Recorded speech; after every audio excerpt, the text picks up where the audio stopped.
Earnestness, not to be reckless. Okay.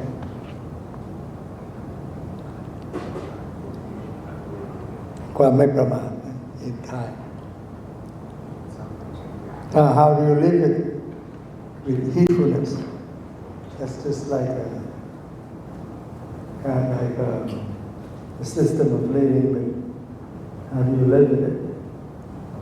You take a guideline, what to live, how to live with heedfulness. So basically, you live with mindfulness, mindful awareness. That's the practical aspect. In theory, you live with heedfulness, not being reckless. Because in some place, I didn't put into this, the Buddha would say, recklessness is the path of the dead. In fact, it says, when you're reckless, you're already dead because you invite accident happen to you and so on. But I didn't include in there, I'll find it later. But in this sutra, it's called Appamada Sutra, or Heedfulness Sutra. They say that Jasmine, this is the poem in that sutra, say Jasmine is supreme in the scent coming from its flower. Similarly, heedfulness is supreme among all wholesomeness.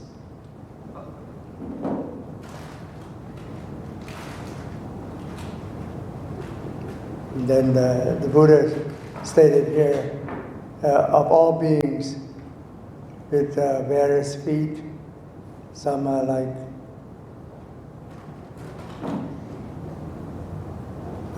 no matter how many feet they have, some with no feet like snake, some are 2 feet like us, some 4 feet like a dog, a horse, and so on. Some are centipede, so many feet. And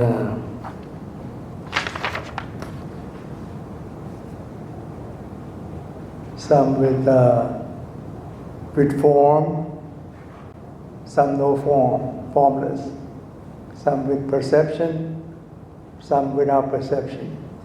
Some neither have perception nor neither having perception nor without or with perception. You cannot categorize them. Of all beings like that, the Buddha said he himself, Tathagata, he called himself Tathagata, one who knows thusness. That means the one who sees the true nature of things. Or the Self-Enlightened One, Tathagata, is Arahant Samma Sambuddha. The Self-Enlightened One is the supreme of all beings. So in this world, he is supreme in that. And then, or even in the formless realm, there are 3 realms. The central realm, like we are living in. And the form realm, that means form divine, one who have attained first, second, third, fourth level of jhana, mental absorption. They are the form divine realm. And then up one above that is formless divine realm, the one that become stuck into the formless realm, which can last for eons. Because they don't have any perceiving tool, no eye, no tongue, body. They only have their mind, they're existing. So might not hear any good thing about us. Okay, about the Buddha's teaching. So how about that? Our footprints on this land, all of them can be fitted within the elephant's footprint. Elephant footprint is considered by the world to be the biggest footprint. So that's about heedfulness. So heedfulness is considered as similar to elephant footprint. And all the locks of a pavilion, leading, merging, and joining at the top. We'll consider the top lock as the best lock. I think that's the way they built it in those days. I think the owner, or the king or queen, who live at the top of the pavilion. All the good things up there. So all the lock leading to the top is considered the best lock, because you get cracked like you try to rob a bank and go in money. So they probably save everything in the top of the pavilion. Of all the roots, a sweet scent would consider Agarwood root to be the best. I think in Thai they call Krishna. I think in the Middle East they sell this kind of resin in one of those fragrance shops. They sell resin, very expensive. I tried to look it up. The Agarwood has that kind of a picture. I think if I can pull it up.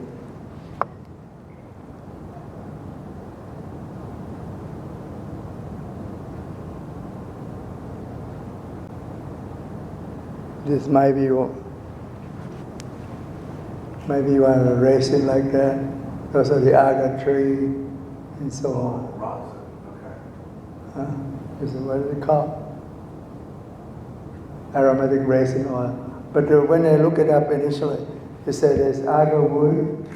The reason they get pregnant because of the resin, because they try to fight against the fungal infection. So sometimes the owner of the plant would try to make a mark in there and produce some fungus there. So the plant would put out resin to fight against those fungal infections. So when they get the hardwood of the tree, they got that fragrance from that, and resin from that. I don't know if that's true or not. I don't have the good in Thai called Krishna, but I couldn't. I tried to look up the picture of it come up to the Agarwood. You could buy it at music stores. Yeah, they use it for the string. For my bows. Yeah. For my violin and cello. They use resin like that. Is that very fragrant? They call it rosin. I guess in this country, they say rosin because raisin, that they think of the fruit, the raisin fruit. They have another name too. Something like oil or something. I don't know the name of it.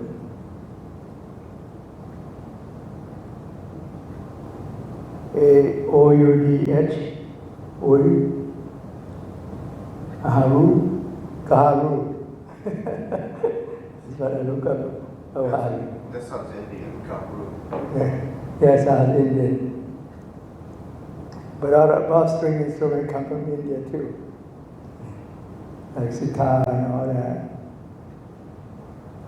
So, where were we? So we were on this slide. So that was a lock, and then we talk about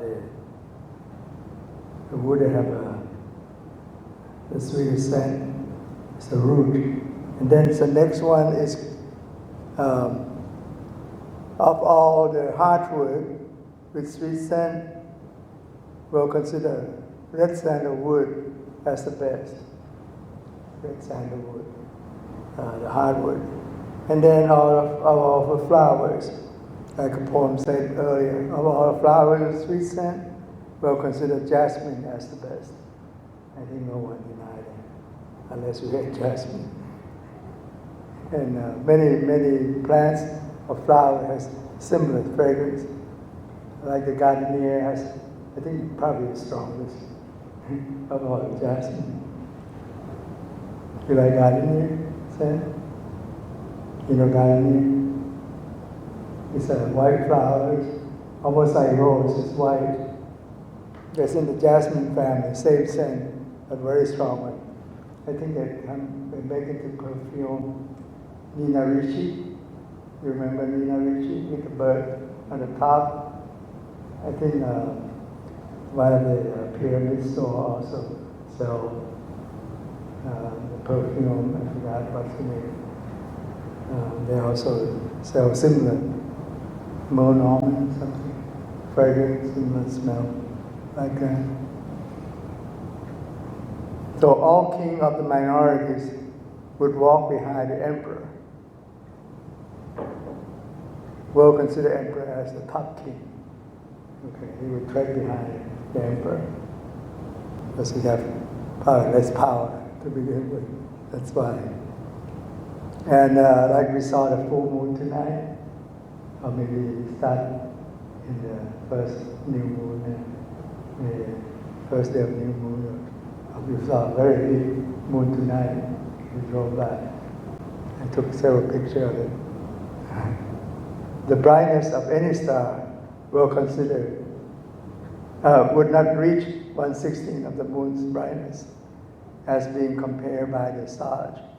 We'll consider moon's brightness to be supreme. If I can pull up some of those pictures.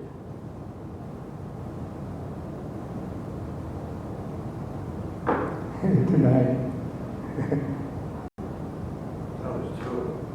There's a shadow of it. It's the full beaver or Beaver moon? Yeah, it's not the fall moon last month. just the same. Yeah, this is more like it. Yeah, that's the moon tonight. A little messy. But there's an echo resonance in there, a little shadow in there. So it's a camera problem. That was a very huge full moon, very nice. See the rabbit in there in the movie. So that was it. So and then he went on in autumn, without a rain, the rising sun would get rid of the darkness. It would shine and radiate with brightness. And then all the major rivers, and then he named several of them. The Ganges, Yamuna, those are really existing.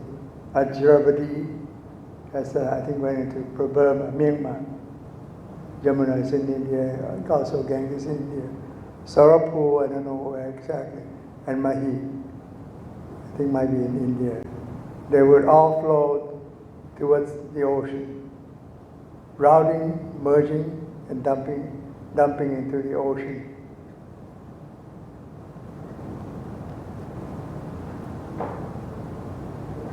Okay.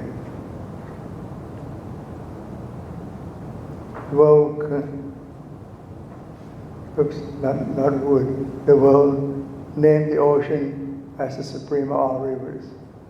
And similarly, all wholesomeness is rooted in heedfulness.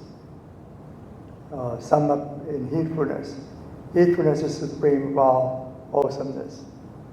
Okay, this is in Appama Sutra. That's the reference in the Thai Tipitaka, the Buddhist, the three canons, the original text. And usually, when they reference it, you will see which volume is that,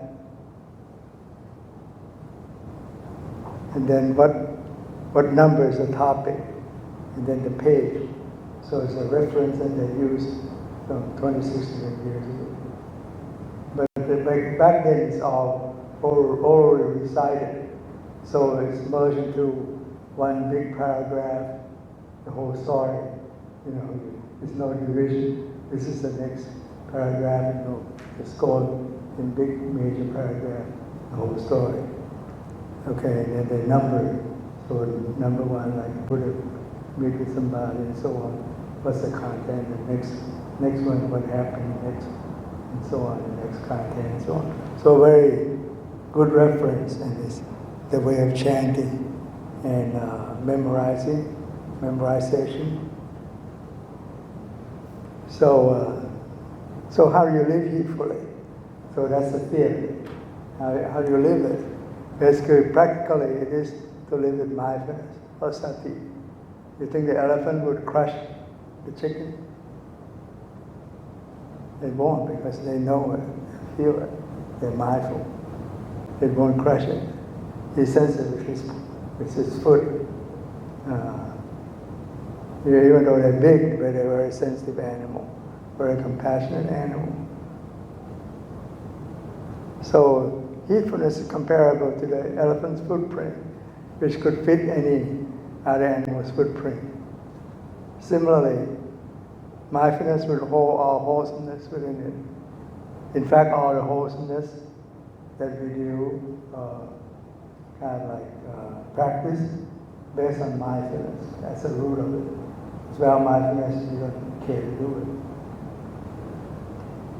So mindfulness is desirable and required in all conditions, situational conditions. So that's the way it's written down. So the last word of the Buddha at his deathbed, he said, all composite or compounded things are subject to changes. One should accomplish one's task heedfully. So not to be reckless and let your life pass.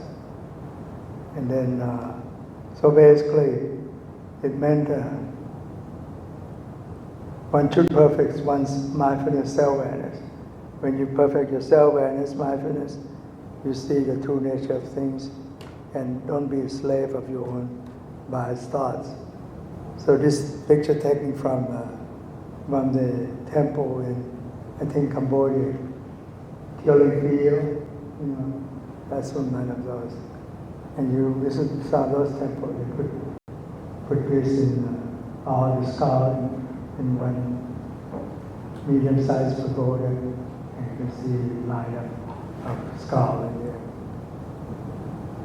And you visit Agarwood, you get to visit those temples, just to keep those as a point of remembrance, not to forget about the killing field, why people get mad at each other and so on, the concept about communism and so on.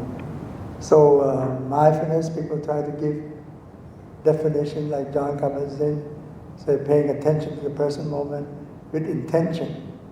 When you attentively being intentionally paying attention to the present moment.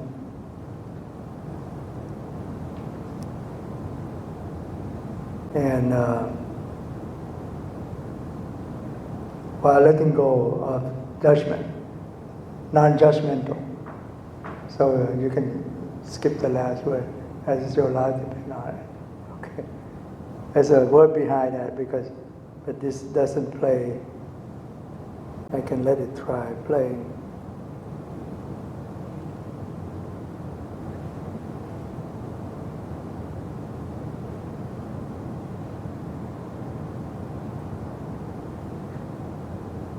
Doesn't play as I want. So it doesn't, PowerPoint, iPhone is not the best. So basically, behind that, I say, when you talk about mindfulness, in fact, there are two of them. Mindfulness and self-awareness, as I've been trying to tell you. Mindfulness like self-remembrance, like self-recollecting what you're going to do today, and then come up here because of the mindfulness from the moment you were thinking about from the midday or in this morning up into the present moment, not into the future, because it hadn't happened yet. So and then the other more. So it's basically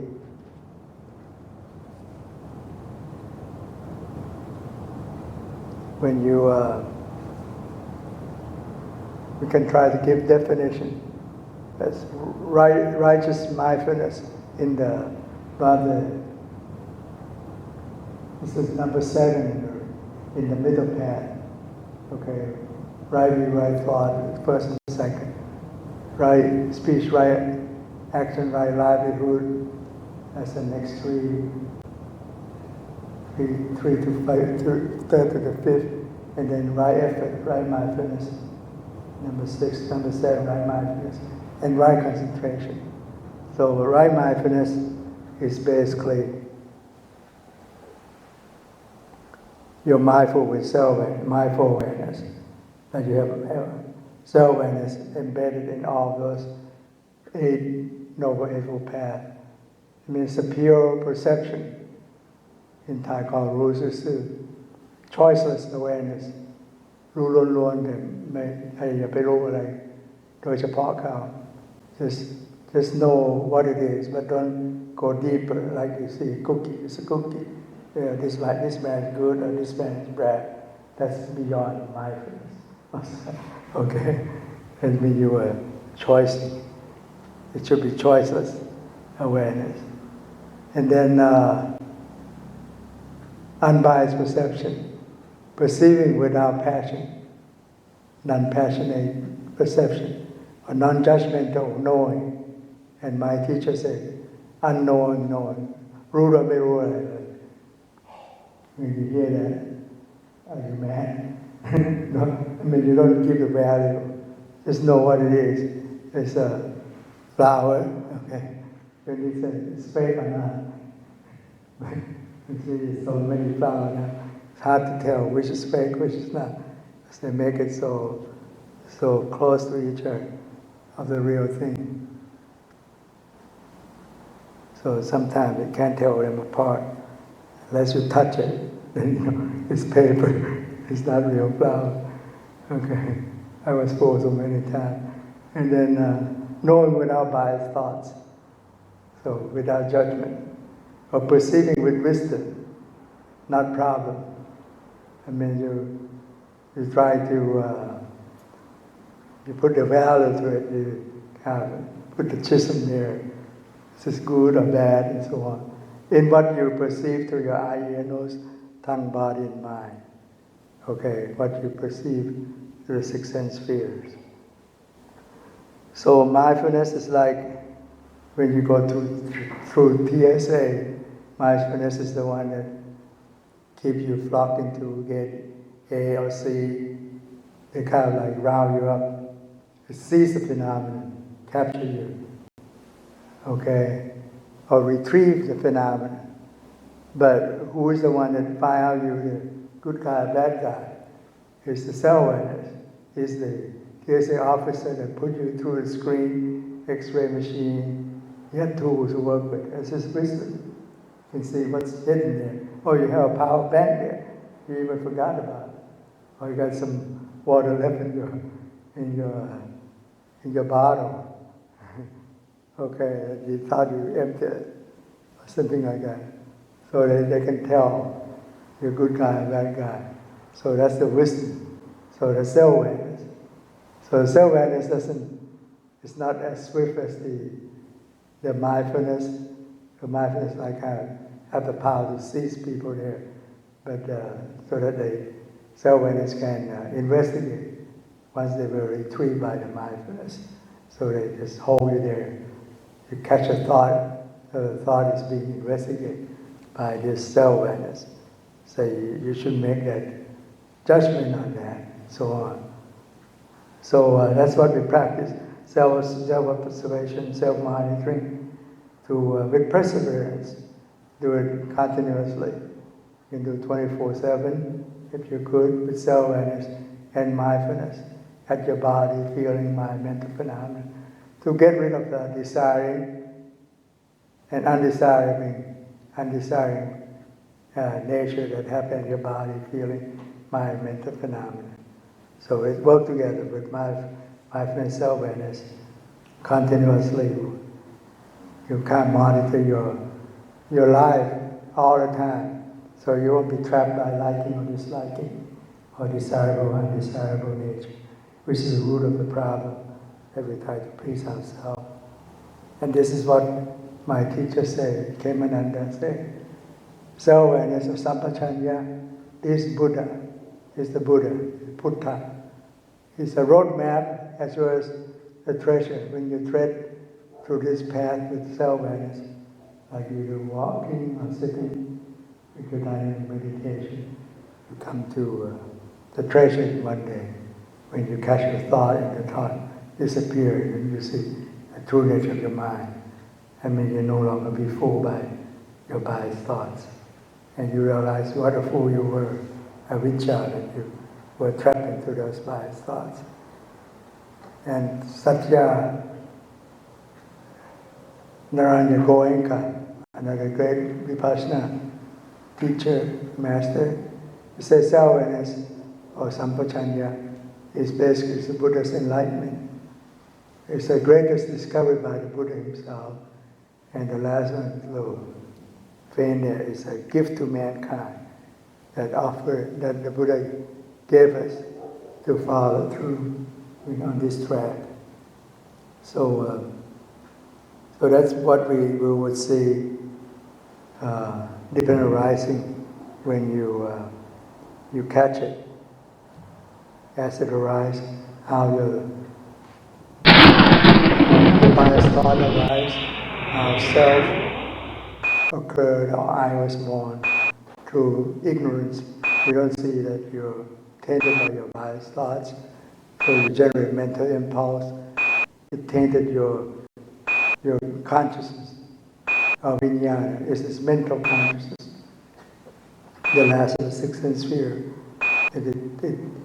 It can generate your imagination, nama-rupa. It's imagination, and through your basically self-control, everything will pierce your ego, which is not truly there. So that everything, sixth sense sphere, ayanos, embodied mind, as you perceive sight, sound, speech, taste, touch, thoughts, be corrupted when you come in contact. You have biased thoughts already. So feeling that you sense are pleasurable, you never see the harm that comes with it. So you crave into it, cling to it, and then becoming your thoughts, you bond to that concept. And thought being Republican or Democrat, and you put down an election. Who is that to be your president, and so on. And then you birth into your thought, and then you come. Once the thought is dying down, you get grief, despair, sorrow, lamentation. And the one you mark, it didn't get the presidency. Or the one you mark, you're joyful that he got presidency. And so on. And then the ripening, ceasing of your thought is died down. So what? We just go on with other thoughts. Concept. So that's a cycle, small world, cycle of thoughts. That's when you see the three mantra, they're trapping this from 1 time to 7 times. And then the ones returner only trap in there 1 time. The non-returner, they see it while it's happening. So they won't be back to this world. They'll have to come back to go through this cycle like we are. So they will be enlightened in the higher realm. And then the Arahant, the full enlightenment, they saw it as these. They don't have the avijja. They see all the thoughts, so they don't be trapped into the egoistic idea. And that's been summed up as the Four Noble Truths about cause of suffering, the second noble truth, because of your sensual desire, liking and disliking, or desirable and undesirable nature. It happened when you're practicing at 4 foundations of mindfulness. It's the root of your craving. And craving with the sensual desire, liking and disliking. Sensual desire we talked about last time. The 5 sense sphere, the sight, the external, physical sense of sight, sound, smell, taste, touch. Those are the physical desire. Liking and disliking more like in the mental aspect. So it's about concept, craving and concepts. That's what it meant. So it's the second noble truth. It's the cause of the suffering. Second noble truth is to be eradicated cause. First noble truth, suffering, is to acknowledge it. You don't get rid of it because you can't get rid of your physical pain and suffering. You go through that in our daily life. But the second arrow is that you could be harmed by your own biased thought, but you can't catch that one. That's the second noble truth. You catch that one, you live with the physical change of the worldly, but you're not bound to your biased thoughts. So you're above your unbiased thoughts. You see your thoughts. So you live your life as it is, you're happily in that, without mental suffering. And to practice like that, you go through the Fourth Noble Truth, like I mentioned, right view, right thought, right speech, right action, right attitude, right effort, right mindfulness, right concentration, the middle path, noble eightfold path, and end with nirvana. No longer being tainted by your own biased thoughts. So the Buddha gave a definition of nirvana. There are many definitions, but this is one of them. The first Nirvana Sutra. He said, monks, such status, nirvana basically, does exist. It's not earth, wind, water, and fire, which is the form realm. Okay? Form realm. And then it's not boundless space, that's the formless realm, the yellow one. Then there are 4 levels. The form realm, like the first to 4th jhana. And then formless, boundless space, that's the 5th jhana. Boundless consciousness, that's the 6th jhana. Nothingness, the thought is nothing, but it's not like that. It's not nothingness. There's emptiness, voidness, but not nothingness. That's the 7th. And the 8th one is called neither perception nor non-perception. So that's a formless realm, formless divine realm. The green one is a form divine realm. And the worldly realm, the sensual desire that we all live in. It says Buddha says, it's not this realm or this world or next realm, next world. It's not the sun or the moon. So he compared as a sensual desire realm, Kama Pop, Rupa Pop, and the Rupa Pop. He says it's not all those 31 realms. You remember I showed you 31 realms? Those are the 31 realms. He says not all that. But the 31 realms do not exist in such status of nirvana. It's not in nirvana, it's not in the 31 realm. It's beyond that. And then I do not call such status as coming, going, sustaining, death or birth. So in that realm there's no coming, going, sustaining, death or birth. There's just voidness and emptiness. There's no location for such status. It's not ongoing and it's not a phenomenon, but it does exist. Okay? So the Buddha could not describe it in those days. So today, anything that would fit with his description, alas, in the pink, it's not 31 realm as mentioned. It's not coming, going, sustaining, death or birth. There's no location, no rising or ceasing, nothing ongoing. And it's not any phenomenon. The only thing like that is the background of the universe. Anybody can't say that. Those 2,600 years ago. It's beyond comprehension. Even now, many people doesn't believe in that either. So that's the essence of the soul. So your pure mind, purified mind, will merge with the background of the universe, which is the voidness and emptiness. Before such thing happened, the Big Bang, before the Big Bang. If I can find, I can show. I think I have a slide like that. I forgot to include it here.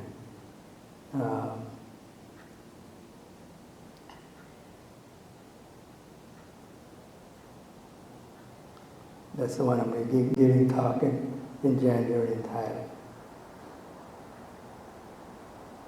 31 realm.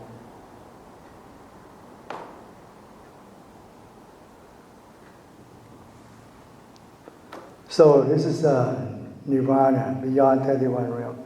It's the darkness, the black area, the Big Bang, in the background of the universe before the universe is formed. So it's the background of the universe. It's beyond the 31 realm. Once it's formed into those many galaxies matter, antimatter, and so on. It becomes like this form and formless realm and central desire realm, the three levels. So, and like I mentioned, it is like the universe keeps expanding. How can it expand if it's limited? So it's boundless, limitless. There's no beginning or no end. So it's boundless. Okay? And then we move at 360 miles per second. It's a flick of second of your finger. You're in Chicago already, you didn't know it. We move as fast because we move 1,000 miles an hour around the equator. That's how they test the super speed jet, and they're easier to do it in England, near the North Pole. It's only 800 miles per one round. Not 1,000 miles per one revolution, the world revolution. And so basically one third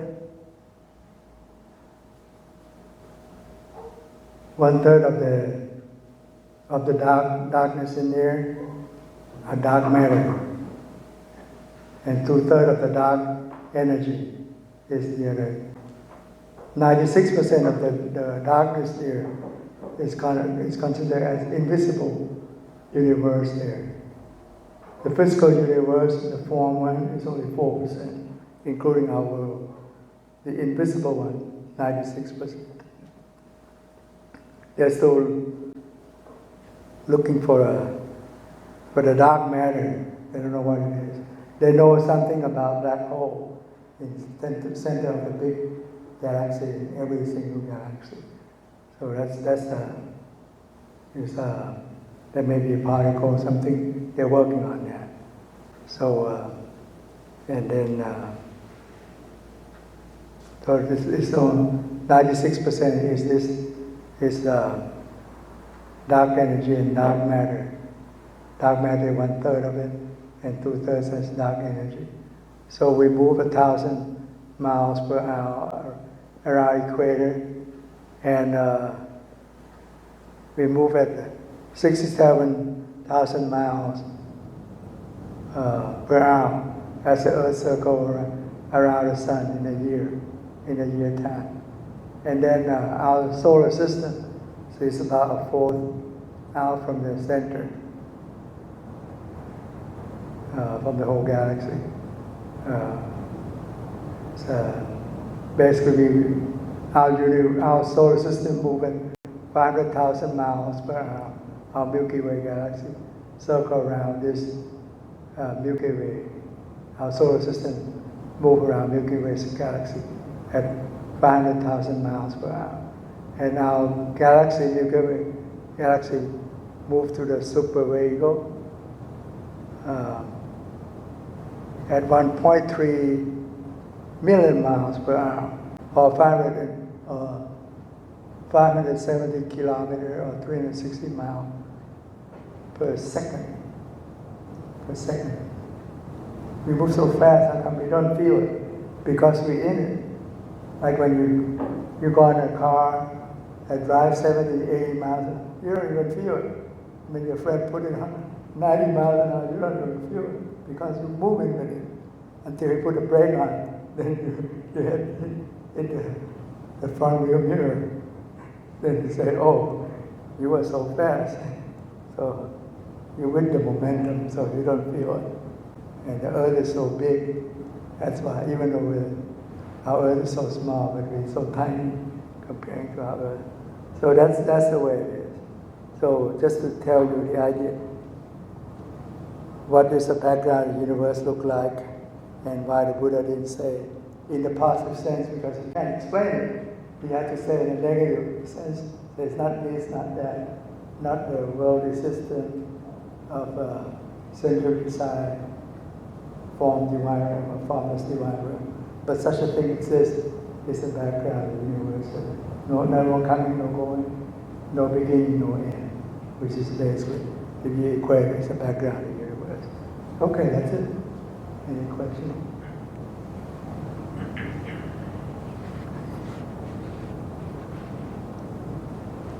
Okay.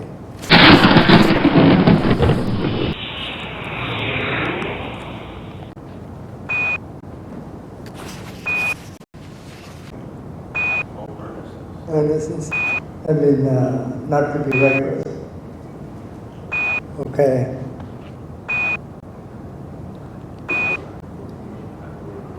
ความไม่ประมาท in time. How do you live it? With heedfulness. That's just like a system of living with. You live with it. You decide what to live, how to live in heedfulness. So basically, you live with mindfulness, mindful awareness. That's the practical aspect. In theory, you live with heedfulness, not being reckless.